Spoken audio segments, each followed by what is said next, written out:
Bienvenue dans la Voix des aînés. Il était une fois l'écologie. Dis donc, Lily, tu sais faucher, toi, hein? Oui. Tu pourrais pas venir me faucher mon carré là-bas? J'irai t'arracher tes pommes de terre. Bon, ben, Lily, il prenait sa faux, parce qu'il avait appris à faucher avec son père. Il allait faucher le terrain. Bon, t'as pas ça, j'ai passé 1 heure. Bon, j'irai te. Ça s'arrangeait comme ça, mais sans problème, hein. Épisode 8. S'entraider et partager.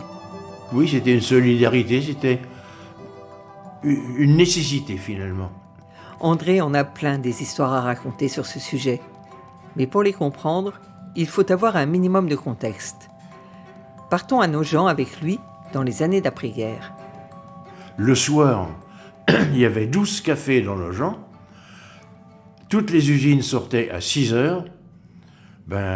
Vous alliez depuis chez Thomas, au bord de la Marne, jusque chez Bression en haut, les cafés étaient pleins.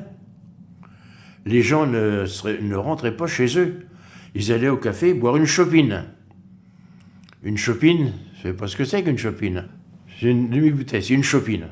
Une chopine, ils étaient à 3, on vidait la chopine de vin, ça faisait un verre et demi chacun, c'est tout, pas plus, hein. Et quand on avait vidé la chopine, on rentrait pas à la maison. On allait au jardin. Et on allait faire son jardin, faire ses légumes. Il n'était pas question d'aller acheter des légumes. Tout le monde faisait ses légumes. On cultivait ses pommes de terre, on avait ses poireaux, on avait tout. On avait tout ce qu'il fallait. Puis c'était courant. Dis donc, t'auras de la salade à repiquer? Oui, mais tu me donneras des poireaux. C'était comme ça. C'était même pas du tronc, c'était courant. Tiens, dis donc, tu ne sèmeras pas de la batavia, parce que j'en fais un paquet, hein.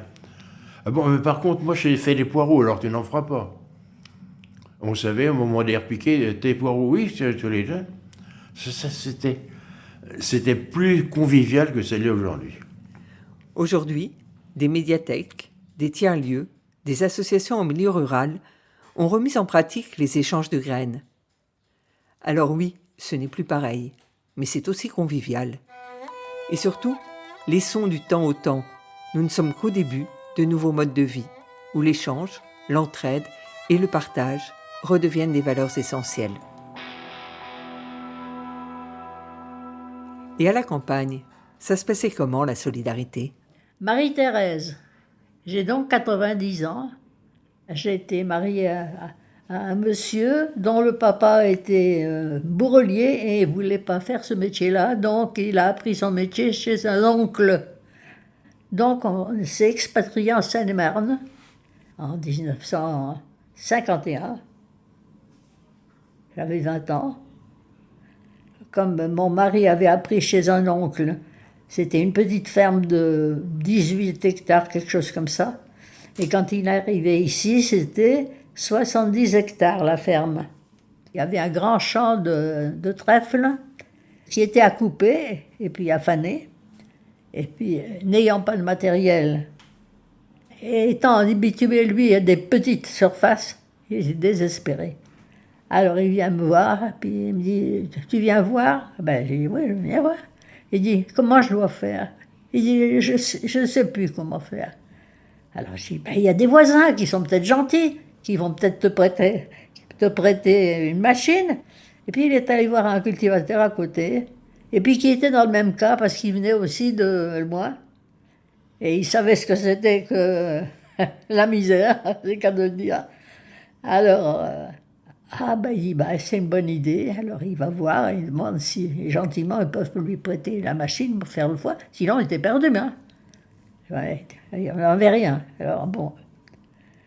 Alors, ce monsieur a bien voulu lui prêter les machines. On lui a donné quelque chose, mais c'était vraiment pas excessif, hein, parce qu'il savait vraiment qu'on en avait besoin, quoi. Et puis après, on a fait connaissance avec d'autres personnes du Nord qui étaient venues déjà avant nous. Et j'ai même une fille qui est mariée avec un fils d'une personne du Nord. Vous voyez comment que ça se passe? L'entraide entre agriculteurs est quelque chose de tellement normal qu'elle est inscrite dans la loi.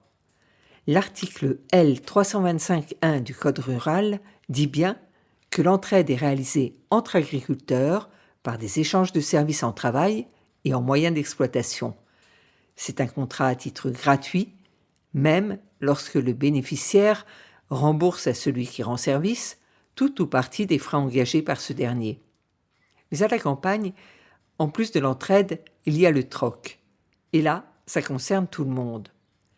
Aimé vivait dans une famille de cheminots et il raconte. C'est-à-dire que les voisins savaient bien, même les cultivateurs, savaient bien qu'on avait des beaux lapins. Mon père avait une race de lapins. Tous les lapins étaient de la même couleur. Alors, ils savaient comment on les traitait. On savait ce qu'on leur donnait à manger.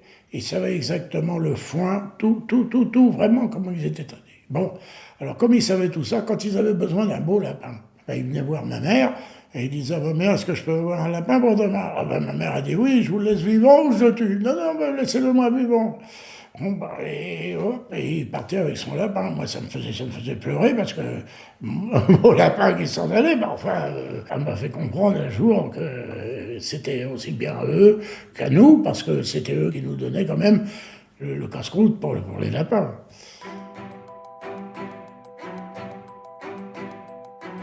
Et puis il y a la solidarité de la guerre, des catastrophes, de la survie. Irène s'en souvient. Maman faisait son pain, on achetait du blé. La nuit, entre deux patrouilles allemandes, un cultivateur voulait bien nous écraser le blé. Après, je guettais si je pouvais sortir de la ferme pour amener mon blé réduit en farine et sur mon cadre de vélo. Je risquais ma vie parce que si les Allemands m'avaient attrapé, c'était terrible. Pendant la guerre, ce que je retiens, c'est que tout le monde était solidaire. Une fois la libération finie, les gens sont devenus quelconques. Il n'y avait plus d'humanité, c'était chacun pour soi. C'était pas beau, c'est dommage. Alors oui, quand il y a nécessité, l'entraide devient tellement vitale qu'elle est partout. C'est plutôt rassurant. Mais s'entraider, donner, c'est aussi se faire plaisir. Daniel témoigne. Les seules choses qu'on avait de plaisir, c'est d'aller ramasser des escargots pour donner aux gens. Parce qu'il y avait beaucoup d'escargots de Bourgogne. Alors on allait les ramasser et on les donnait aux gens. Et les gens, ils nous fabriquaient des tricots, ça dépend ce qu'on avait besoin. Moi, j'ai une dame, elle me fabriquait beaucoup de tricots. Des tricots, je n'ai pas manqué. Je crois bien que j'en ai encore. L'échange, le troc, se développe aujourd'hui différemment. On voit fleurir des SEL, c'est-à-dire des systèmes d'échange locaux. On y échange des produits ou des services, mais le but est aussi de créer de la solidarité et du lien social entre les membres du groupe. Le premier SEL français a vu le jour en 1994 en Ariège. Et depuis, ils sont de plus en plus nombreux. Il y en aurait plus de 600 en France. S'entraider, partager, c'était aussi parce qu'on y était bien obligé. Tout le monde n'avait pas tout. Gilbert va nous raconter une soirée autour de la radio. Tout le monde n'avait pas la radio. Mon père avait un poste de radio. Bon, de temps en temps, il fallait donner un coup de poing sur la table pour qu'il fonctionne. Mais à part ça, il fonctionnait. Et les amis de mon père n'avaient pas cet appareil, même pas un poste de radio. Donc, ils venaient le soir écouter les infos de De Gaulle. Chez nous, on écoutait Radio Londres. On avait une immense carte de la Russie, immense carte.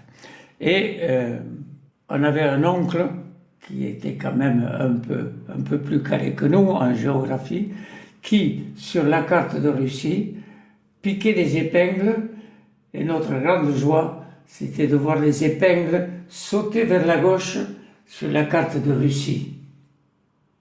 Quand elles sautaient à gauche, évidemment, c'était la retraite des Allemands.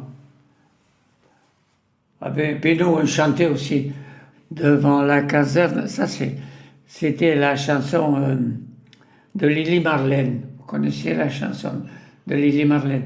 Nous, on la chantait avec des paroles anti-allemandes, parce que devant la caserne, un soldat allemand qui montait la garde comme un gros fainéant.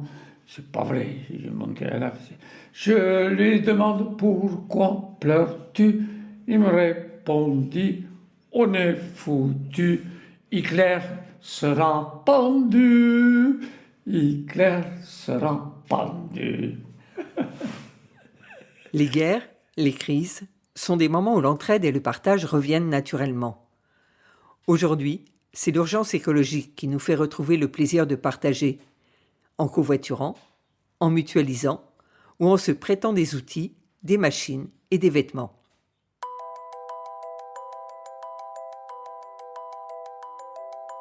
André, Marie-Thérèse, Aimée, Irène, Daniel, Ginette, Françoise, Gilbert vivent aujourd'hui en maison de retraite. Et notre professeur de musique a dit, voyez, si tout le monde apprenait la musique, il n'y aurait plus de guerre dans le monde. Voilà.